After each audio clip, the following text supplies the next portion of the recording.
Victoria's going away today.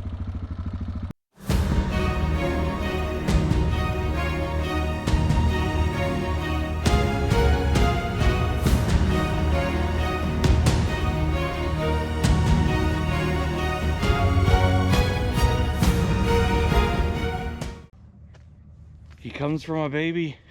I'm not doing that pass again. Screw that. Victoria's going away. It's official. Not yet. Oh, that's a sad day. But still. She's going to a good home, so I can't really be too mad. I want to see pictures and stuff when you get it tricked out. Yeah. Well, first thing, especially when you do the graphics and stuff. I want to see it with the Red Bull graphics. Puked on I totally wanted to do that, and I just couldn't make it work. What do you think? That should be it. I mean, yeah. It's a matter of not dropping it off the back of the truck now. So why would you say that? I mean, across that beautiful pass. I used a hitch carrier a couple of times, and it was always like looking in your rearview mirror, like, please God, still be there.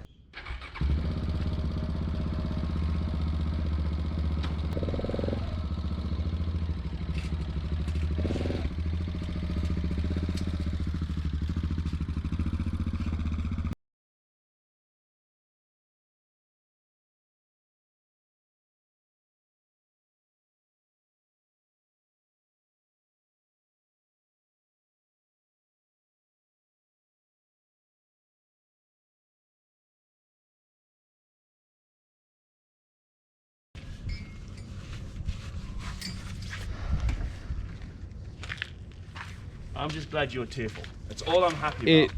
There's no buyer's remorse. God, this thing, yeah, this bike's letting me do some crazy friggin' things. I also like that it's going to someone else who's going to ride it, because, so the guy I bought it from put 6,000 miles on it. He tricked it out, but he didn't really ride it, other than the one time he rode the Pony Express Trail. After that, it had just kind of sat in his garage and not done anything.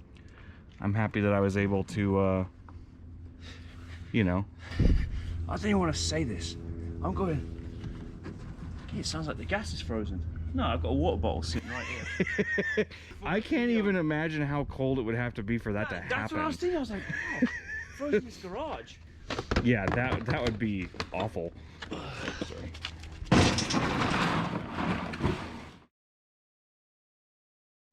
All right, good morning.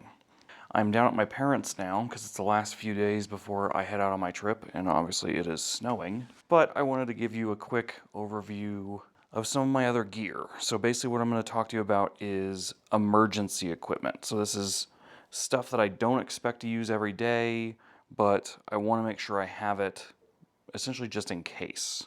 First off, InReach Mini, and it has the option of calling for help should I need to.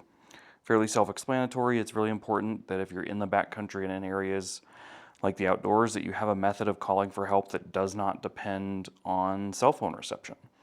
This lives on me. It is not mounted on my bike. It will never be mounted on my bike. If you have one of these devices, I always will tell you, carry it on your body.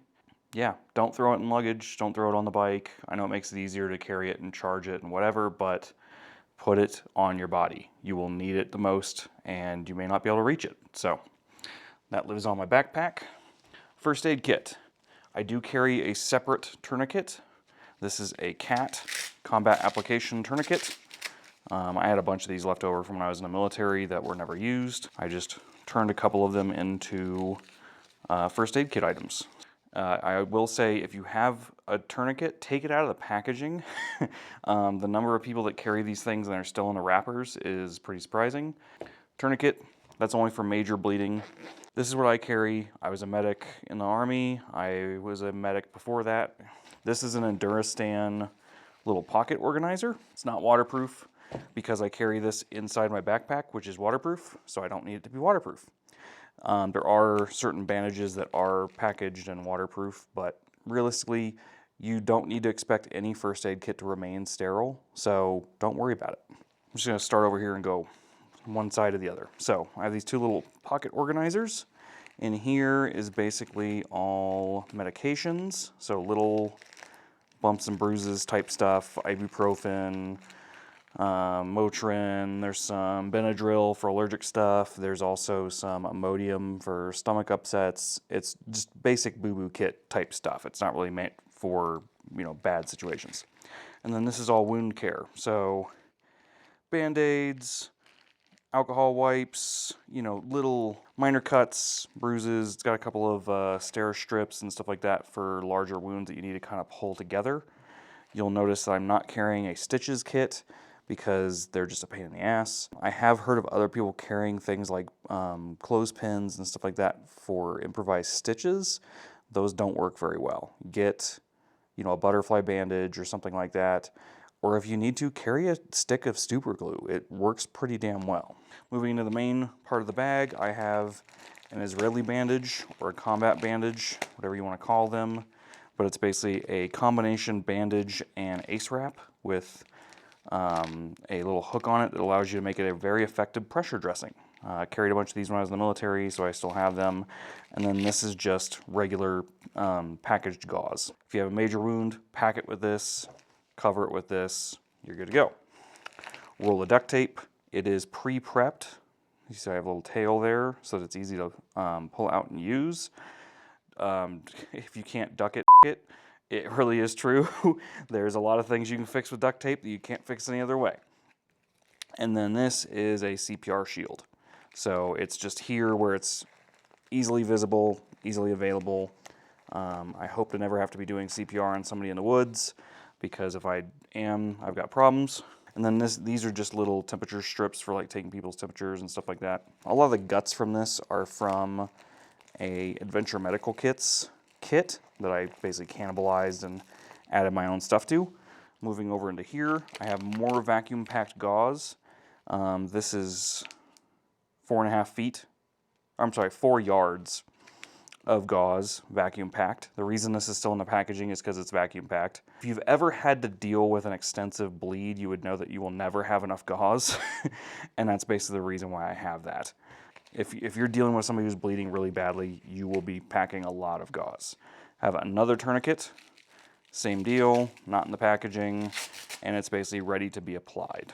If you don't know how to use one of these, get training. They're pretty stupidly easy, but you've got to know how to do it right or you will seriously injure someone. Then this is what's called an Asherman chest seal. So this is a one-way valve with a really sticky adhesive compound on the back, which deals with basically penetrating chest trauma where you've deflated a lung, basically.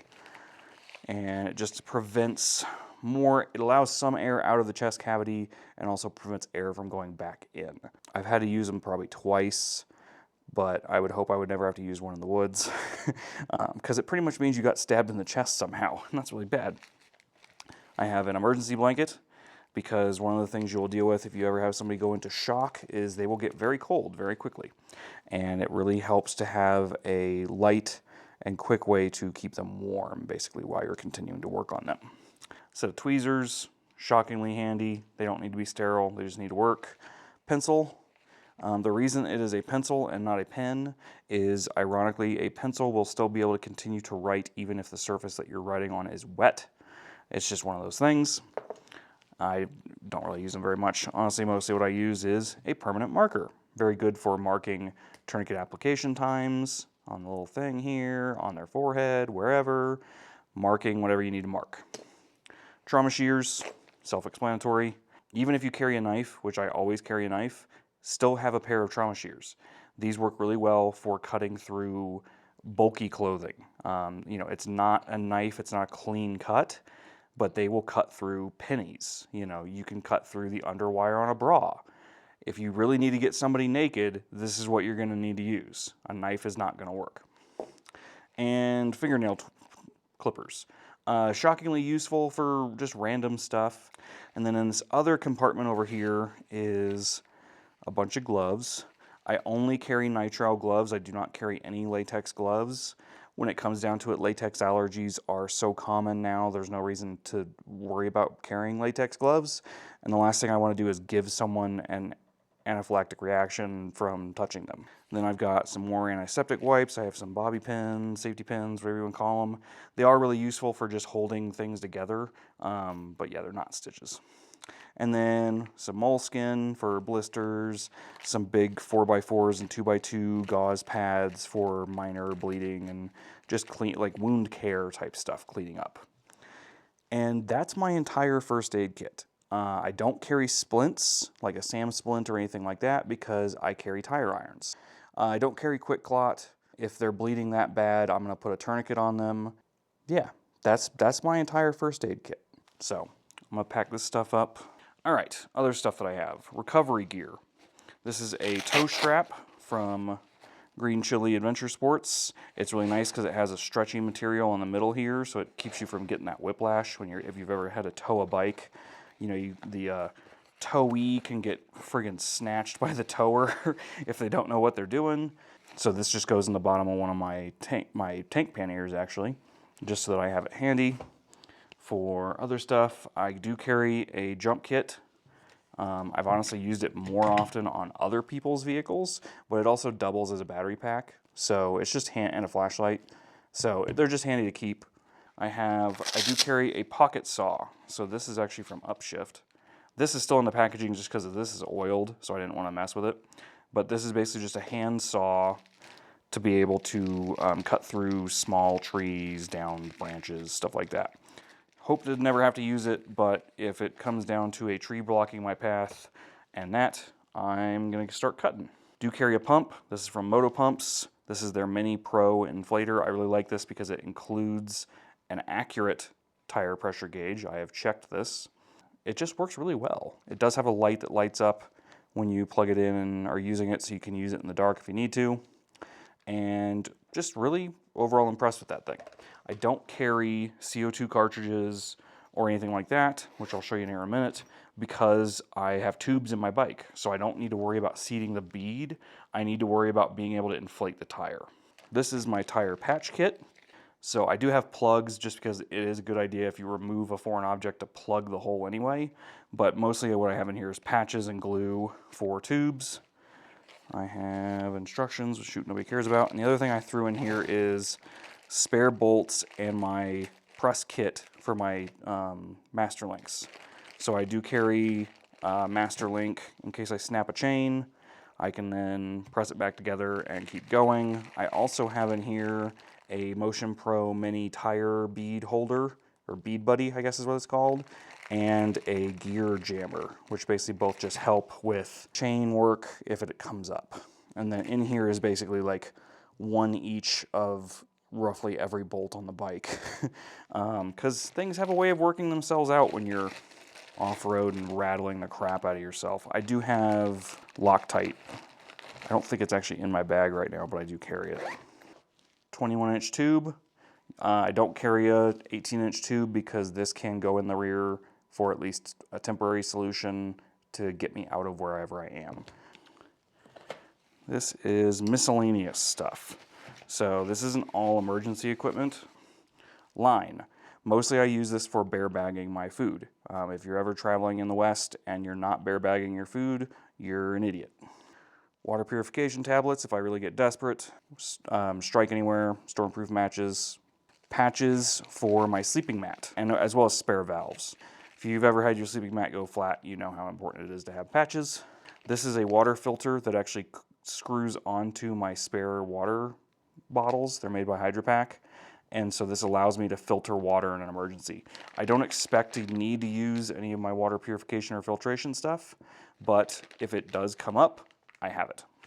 And then basic survival kit. I don't really care about the kit. It's made by Soul, but it's got some useful things: fire starter tinder, some wire and lures for fishing if I needed to, needle and thread and stuff, whistle, a striker, and some duct tape, foil. It has a signal mirror in here as well, some stuff like that. So really never expect to have to use this, but it's so light and small, there's no reason not to carry it. And then just some duct tape. All right, let's look at tools. So this is the Moscow Moto Fatty tool roll. It is waterproof, and I do use the waterproof packaging because this does not sit inside a bag on my bike. That's just the waterproof case. This actually doubles really good for like a mat to put your tire on or whatever if you're changing a tire. So it's just a handy thing to keep around. A couple of rags. This is made by Rally Raid. This is basically an axle wrench tool. So rear axle, front axle fits into this, and then the axle pinch bolts are this guy right here. And just the axle nuts on the Tenere are kind of a weird setup. So this is just a really handy tool to make that a lot simpler. Vice grips. Wrenches. So all of these are double-sided. So I have everything from a 22 down to, what, a 5, a 6. And they're nice and small. A few big metal zip ties in case I need them. I have the adjustment wrench for my forks. So this would allow me to take the fork cap off if I ever needed to. And then this is a puller for your inner tube. So this threads onto here and allows you to pull it through the rim of the bike, because that's probably one of the hardest parts of getting a new tube fitted. So adjustable wrench for general use. I do carry one of these little magnetic grabbers. If you've ever dropped a bolt into your engine and can't find it afterwards, you know how useful these things are. This is a different fork cap wrench, but basically this allows me to adjust my preload really easily. Allen wrench set, general purpose Leatherman. I've had this since 2006, so it goes with me everywhere. Steel stick, basically just JB Weld, but in a much easier to carry system. Bit driver, this actually is the tractive tool that comes with their suspension. So in the butt of it, you have some of the adjusters for the tractive tools. I also just carry it because it's a really useful bit driver. In here, I have little zip ties. I'll show you what that is here in a minute. And then I also have some spare fuses for my bike in case any of them go bad. And O-rings for my tire pressure monitors, because your tire can go flat if you don't have those. This is from Moto Hansa. They make a whole kit, but I had these for my KTM. These are all basically 1/4 bits or drivers. So I have from a 14 to a 5, I want to say. And then I also have a bunch of heads for this that I can use for various sizes. You might ask why I'm carrying this as well as this. There are places that this can get into that these can't, and there are places that these can get into that this can't. So that's basically the reasoning behind that. This thing's really cool because you can use it as a T-handle, you can use it as a screwdriver, you can use it as a ratchet. So it's just super handy. I love this thing. I've used this kit more than anything else. I've basically taken my entire 690 apart with just this kit. And then in this guy down here is miscellaneous stuff. This is a fuse tester. So basically you just set your size here and then touch it and the little light turns on. So if the fuse is good, that lights up. If it doesn't, it means the fuse is blown, because sometimes you can't tell when you just look at it. And then more tape. That's basically everything on that side. And then the way that this kit works is on the back side here, you have a little Velcro panel. And in here is my trail stand, which is what this goes to. This is the foot for my trail stand, because I don't have a center stand on my bike. So this stand allows me to elevate the front or rear wheel without having to basically like park it over a log or something like that. And then tire irons. I carry 4 because when it comes to changing a tire on the side of the road, the more the merrier. And then all I did was run some electrical tape and duct tape around my tire irons to have it available if I need it. The thing I like about these tire irons is that none of them have sharp teeth. When you're looking at tire irons, some of them are really pretty sharp, and it makes it very easy to pinch a tube. I've never pinched a tube, and well, not on a motorcycle. I've done it on a bicycle before, but you learn your lesson pretty quick if you pinched a tube. Let's see, the only time I've had to change a flat was on the Arizona BDR, and it was in the first 20 minutes. And it only took us probably 30 minutes to do it because I had good tools. That is basically everything that I am carrying for tools. I do carry chain lube, don't have it here, but I don't consider that really a tool. That's a expendable maintenance item. But that is basically everything that I have on the bike to take care of the bike and to take care of me in case things go wrong. Comments, questions, by all means. It's certainly not a be-all, end-all of how to do things, but it's what works for me. And so that's what I'm doing. I will talk to you here in a minute when I go over my electronics. A few inches later. All right, let's talk electronics. It is definitely still snowing outside. But this is going to be all of the basic electronics that I'm taking with me. Essentially 95% of what I'm taking is either to film or edit footage, and this kind of reflects that, but I'll go over everything that I'm bringing. Non-recording electronics, I have typical rechargeable headlight made by BioLite. This thing's really nice. And then I have my navigation tablet, which is a Carpe Iter. I hope I'm saying it right, I honestly don't know. But it's essentially a tablet which runs and connects to a Bluetooth controller, and then you're able to control everything on the tablet that way. That's what I'm using in terms of non-recording oriented electronics. For editing stuff, I am taking my laptop and a little Kriega padded case. This will sit in my top bag where it's protected for peripherals, USB splitters, that's basically all that's for. Have a Goal Zero battery pack with a 12 volt outlet in it if I need it. Yeah, that's my entire editing setup basically. From there, I have, this is all accessories. So this is basically spare memory cards, wires, plugs, a few extra GoPro mounts and stuff in case I break something. I do have my wall adapter for plugging in stuff when I'm in town. And I carry a couple of SSDs, which is basically where I back up all my footage at the night in order to make sure that I don't lose all of it. The one thing I am carrying that's maybe a little unusual is an OBD link, which is basically a way to read the bike's error codes if it has any. And so I'm able to plug this in under the seat and then actually read it on the tablet, and it'll tell me what the error code is, where it's throwing it, what's basically going on with the bike. That's it for accessories.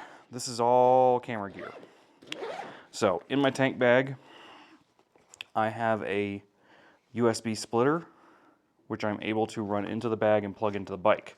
This allows me to charge things like my helmet battery packs, GoPros, my camera, everything that I need to charge, I can run into my tank bag and charge it while I'm on the bike riding. And that's just really helpful. So camera. Main camera is basically the same one that I carried on the CDT, which is a Sony A7C.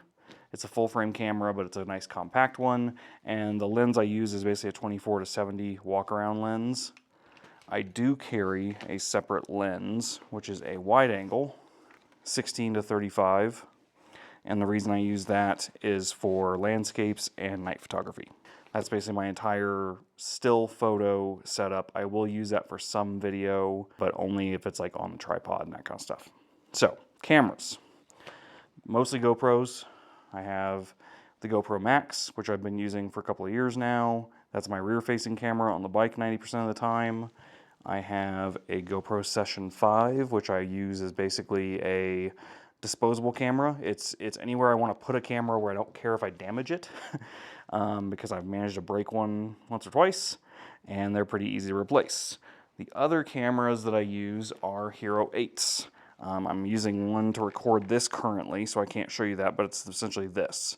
And my head cam is a Hero 8 with the media mod, and I've run basically a cord along here to charge it. I have the battery pack here. It charges the camera as I go, and so I get a lot more battery life out of it. These battery packs will last for about 6 hours, and I have 2 of them. So anytime the other one is not On the helmet, it's charging, and then when I need to swap them out, I just swap them out. I do have one other camera, but it's my drone. So previously I used the Mavic Air 2 for all my drone stuff on the bike. I really enjoyed that drone, but it had a lot of limitations. The biggest one being you kind of still had to fly it yourself no matter what you were doing. This is a Skydio 2. It has the best autonomous tracking of any drone out there right now. There might be something in the pipeline that's better, but for now, that's it. And it won't run into anything. There's several other people using them out there that have taken them into some really gnarly terrain, and they just flat work. The other thing that's nice about this drone, this is the battery charging station, and this is able to charge off of USB-C. So this sits in my tank bag and charges my other two batteries off of the bike while I'm riding. One of the big problems I have with the Mavic systems is they require 12 volt power to charge. And so I either had to run a 12 volt plug into my tank bag to charge them or only charge them when I was in town. And it was just a really big pain in the ass. So with this, all I need is a USB plug and it will charge. It may charge fairly slowly, but it will charge them. Same thing with the controller. So this is basically a GPS beacon, and this allows the drone to stay locked onto me even if it loses sight of me. This just charges from USB-C and this sits up on my handlebars. The other thing that's nice about this drone is the controller is essentially your phone. So I don't have to have the controller stuck to the top of my tank bag like I did before. It tracks me off of my phone. It uses the beacon if it loses me visually. And it just follows you anywhere. The only complaint about it is relatively big. But basically this setup will sit in my backpack. And so that way I have it handy. This will all live in my tank bag. That is basically all of my electronics. From here, I'm going to talk to you about camping gear. 20 minutes later. Okay, let's talk camping gear. I am going to be camping as much as possible. My plan right now is to take basically every third day off in terms of not riding, but I am still planning on camping. The idea is that I just spend that third day somewhere where I have power so that I can edit footage and get caught up on that kind of stuff. So I'm going to start from outside in, and then I'll talk about cooking stuff. But tent. This is a Big Agnes Tiger Wall UL3 bike pack. This is a very similar tent to what I had. Basically, I had the Tiger Wall 2, which is a 2-person tent. This is the bike pack version, and it's a 3-person tent. I did that because I actually looked at the specs, and the 3-person Tiger Wall is the same weight as the 2-person Copper Spur, and this is significantly larger. So this gives me a lot more space to basically, even if I needed to pull all of my stuff except for the bike into the tent and stay dry. It packs down obviously quite small, which is really nice, and it weighs just a little bit over 3 pounds. It's really just a great setup. You do have separate bags for your poles, stakes, and tent, which is really nice, and it makes it really easy to strap to things, because this is actually going to live on the outside of my bike. It's not going to live in my luggage, because I don't really care if it gets wet, and it makes it so that it can be the first thing I put up and the last thing I take down, while having everything else packed inside my waterproof stuff in case it's actively raining on me. From there, we have sleeping bag. I have a Big Agnes sleeping bag as well, and I've forgotten the name of it. Let me just glance at it real quick. It's a 15-degree bag. I don't remember the name of it. I will flash it up in here somewhere. But it is a 15-degree bag. It is a more square-shaped bag, so you get a lot of room down by your feet, which I really appreciate because I tend to sleep on my side. This bungee system on the back, which is basically what your sleeping pad slips into. I really like this because it keeps you from rolling off of your sleeping pad. You do need to have Big Agnes systems to work together because the back of the bag does not really have much insulation. So you need to have an insulated sleeping mat for this to work very well, which I do. I have the Big Agnes Q-Core Deluxe. This is the standard length, which is 72 inches, and then it's the wide version, so it's 25 inches wide instead of 20 inches wide. I prefer the wide one because it keeps my arms from falling off of the bag. And when I'm sleeping on the side, it's just more comfortable. One unique thing I do have is this flex tail gear. Basically, this will blow up your sleeping mat for you. I do have the bag to inflate it manually. I tested both. They took just about the same amount of time, but this allows me to basically inflate the bag while I'm doing other stuff. And then it also doubles as a lantern. So it's just this little thing. It's USB-C powered.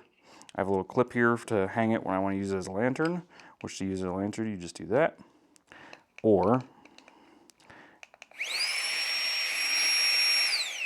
may not end up keeping it. Got the idea from Amanda Zitto as a Magpie Flies and decided to give it a shot. It was pretty inexpensive, so I just wanted to try it out, and I like it so far. I do carry a pillow. I've done the whole bag as a pillow thing, and I didn't really like it. This is a Big Agnes Giant pillow. The neat thing about this is it is a combination of memory foam and inflated. So this has been packed away for a while, so it's kind of flat. But if you blow this up, and then it has a memory foam, and it's nice and soft and super comfortable. So I love this thing. Comfort when sleeping is really important when you're camping. If you can't sleep, you're just gonna be miserable. Other stuff, I do carry a chair. This is their UL stool from Big Agnes. So it's nice and compact, fits in my panniers, no problem. And it weighs like a pound, so not a big deal. I do carry a mallet.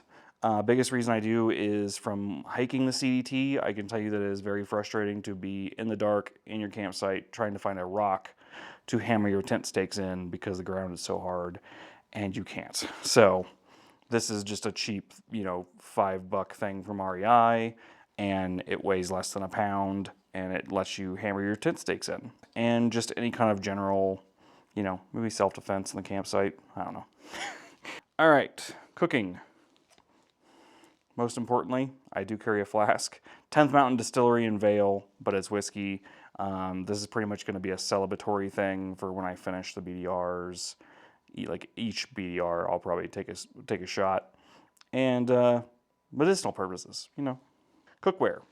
Well, let's talk about the stove first. So, fuel, MSR fuel bottle. This is what, 325 milliliters, so 11 ounces.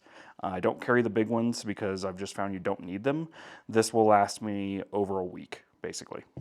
The stove that I use is also an MSR. It is an MSR International that I've had forever. And the reason I use this stove versus some of the other ones is this is a multi-fuel stove. So I can put basically anything that is combustible in this and it will run off of it. It runs the best off of white gas. I mean, it'll do regular unleaded. I've run it on regular unleaded. I'm pretty sure it will do diesel. It just doesn't do well at cold temperatures. Super easy to clean, super easy to maintain. I have a maintenance kit and basically a repair kit inside here along with the windshield and stuff like that. So that's my stove. And then cookware is all GSI. This is a really cool little combination cook set, which allows you to have a pot, pan, dishes, all in one. I have a skillet. I have a 3-liter pot for boiling water / holding water, getting more water, washing, whatever. And this can be used on top of the stove. It has this radiant heat surface with the silicone sides, and you can just straight cook in this. Lid for boiling stuff. And then my cookware is this. That's my bowl. And that's my cup. Silverware, combination spork, spoon. This you can actually use it as a knife too. And then the rest of this is just cleaning stuff. So scraper and scrubby. And the only other camping cookware stuff I'm carrying is it's called a spice rocket. And this is basically just 6 different spices all mixed in here at different levels because you've got to add some variety to your food. Anybody who's been backpacking for a while or cooking or whatever, spices make all the difference. That is my entire camping setup. The only stuff that's really new is the GSI cookware stuff. I did not bring my jet boil for one specific reason, and that is because you cannot cook with a jet boil. Basically, the only thing you can do with a jet boil is boil water. that's my choice of how I do my stuff. It is obviously a little bit more bulky than a Jetboil, but I also don't have to worry about sourcing fuel cartridges. If I need to run this off of regular unleaded gas, that's what I'll do. That's what I got for how I'm living, and I can't really think of anything else that I wanted to show you. I am going to show you my luggage on the bike, but that's basically everything in terms of what is going in my panniers and what I'm using to film. But yeah, that is my life for the foreseeable future. 8:01 p.m. I just got this in the mail, and it's from the BDR organization. So I reached out to them about a week ago and basically just let them know what I was planning on doing for my trip. And their response was essentially, hey, what's your address? So I have no idea what this is, but we're going to open this up and see what in the world they sent me. I'm guessing it's like a t-shirt and maybe some stickers and stuff. But I didn't ask them to... Jesus, they sent me a bunch of stuff. What the hell? Oh my God, okay. Okay, so I at least was right about the stickers. It even has Wyoming on it. Good Lord, they sent me the whole friggin' thing. Oh, that's nice. I want to point out, I did not ask them... That's fleece lined. Wow, that's really nice. I didn't ask them to send me any of this. They just did.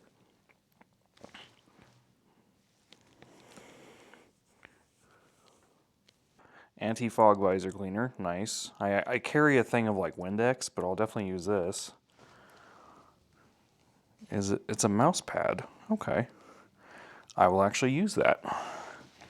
And then the big ones. Okay. So these are all the state stickers. I gotta figure out if I have a place on my bike where I can really put them as I finish each one. I may have to use... I had been thinking about using these and putting them on my helmet. So that may end up being what I end up doing. And then, good Lord, how many things did they send me? Oh, that's a... Oh, hell. That's like a jacket almost. Holy crap, that's nice.